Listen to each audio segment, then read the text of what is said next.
Hello మావా, ఈరోజు story చివరి ట్రైన్. హైదరాబాద్ నాంపల్లి. రాత్రి 10 గంటలు. Railway station. ప్లాట్ఫామ్ నిండి ఉంది. కొందరు త్వరగా వెళ్లే ఆశ, కొందరికి విడిపోవాల్సిన బాధ.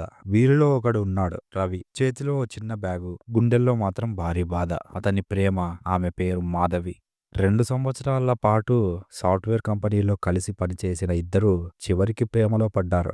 కానీ ప్రేమకు అడ్డు తగిలింది. అదే భవిష్యత్. నాకు అమెరికాలో ఉద్యోగం వచ్చింది రవి, నన్ను అడ్డుకోకు అని మాధవి అన్న మాటలు ఇంకా చెవుల్లో మోగుతూనే ఉన్నాయి. ఆ రాత్రి ఆమెను చివరిసారిగా చూసేందుకు వచ్చాడు. ట్రైన్ శబ్దంతో పాటు ఆమె నడక కూడా అతని గుండెను కంపించింది. మాటలు తట్టలేదు, కళ్ళల్లోనే పలికాడు, బాగుండాలి. ఆమె కుడి చేయిని పట్టుకొని ఓ చిన్న పుస్తకం పెట్టాడు. ఈ మధ్య నేను రాసిన కవితలు నువ్వు చదివావా అంటూ. ఆమె కళ్ళల్లో నీళ్లు, కానీ మాటలు రావు. Train gate మూసుకున్నది. కళ్ళెదురుగా మాయం అయిన ఆమె రూపం, కానీ గుండెల్లో మాత్రం చివరి ట్రైన్ ఆగలేదు. సబ్స్క్రైబ్.